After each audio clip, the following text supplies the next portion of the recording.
तो चलिए फ्रेंड, आज की हम इस वीडियो में देखने जा रहे हैं बी फर्स्ट सेमेस्टर। ये आपका हिंदी का पेपर है जिसका आपका नाम है हिंदी काव्य। पेपर कोड है आपका A010101T। ये CCSE यूनिवर्सिटी का पेपर है फर्स्ट सेमेस्टर का BA का, ठीक है।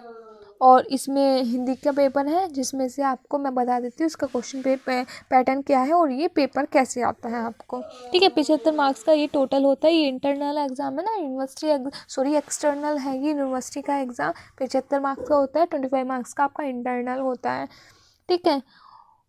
ये ना, सबसे पहले आपका सेक्शन ए में आ जाएंगे अति लघु क्वेश्चन, जिसमें से आपको 5 क्वेश्चन मिलते हैं। पाँचों के पाँचों ही करने होते हैं। प्रत्येक क्वेश्चन आपका 3 नंबर का होता है।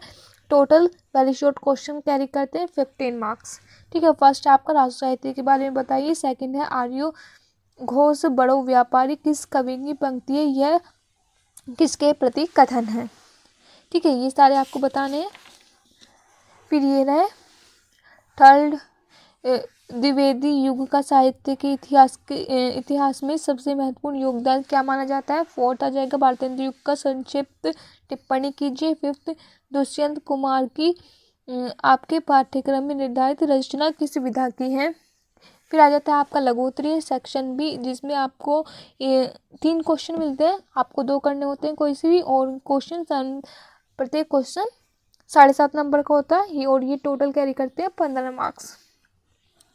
फर्स्ट आपका हिंदी साहित्य की इतिहास लेखन की परंपरा का परिचय दीजिए। सेवंथ, आदिकाल की कविता का एक संक्षिप्त परिचय प्रस्तुत कीजिए। एड आ जाएगा पाठ्यक्रम के निर्धारित छायावदोत्तर कवियों में से किसी एक का संक्षिप्त परिचय दीजिए। फिर आ जाते हैं आपके लॉन्ग क्वेश्चन सेक्शन सी।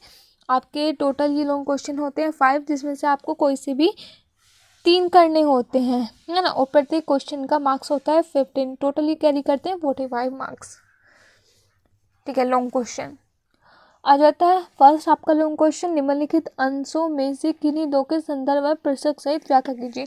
इनमें से किसी भी 2 को, जो उनसे भी आपको अच्छे लगे, इन तीनों में से किसी भी 2 को आपको संदर्भ प्रसंग व्याख्या देनी है। तीनों देनी है, जो भी आपको अच्छे लगे। निजी भाषा उन्नति तो भारतेंदु हरिश्चंद्र का ही है ना। फिर आ जाएगा 10th, विद्यापति की काव्यगत विशेषताओं पर प्रकाश डाली। 11th आ जाएगा भक्ति काल के निर्गुण काव्यधारा का विस्तृत विवरण प्रस्तुत कीजिए। फिर आ जाएगा 12th, रीतिकालीन कविता का परिचय देते हुए कविवर बिहारी की काव्यगत विशेषता बताइए। 13 आ जाएगा आधुनिक युग की कवियों में कौन सा कवि आपको विशेष प्रिय है, काव्यांश के उदाहरण देते हुए लिखिए। यानी आधुनिक काल में जो सभी कवि आपको अच्छा लगता है उसकी आप उसके बारे में काव्यांश का उदाहरण हेतु लिखिए। मतलब काव्यांश के उदाहरण देते हुए लिखना, मतलब उस काव्यांश को आपको उदाहरण देते हुए लिखना है जो भी आपको आधुनिक युग के कवियों में अच्छे लगते हैं, ठीक है। तो ये तो हो गया आपका पूरा पेपर। मैं आपको बड़ा कर देती हूँ, स्क्रीनशॉट ले लीजिए आप इसका, है ना। आराम से पढ़ लीजिए। फिर ये और ना, इसका भी ले लीजिए, ठीक है। तो ये आपका पेपर यहीं पे ख़त्म हो गया है। मिलते हैं अगले वीडियो में। तब तक के लिए आप इस चैनल को सब्सक्राइब कर लीजिए और वीडियो को लाइक कर दीजिए और अपने फ्रेंड के साथ शेयर करना तो भूलिएगा ही मत। तब तक के लिए बाय बाय।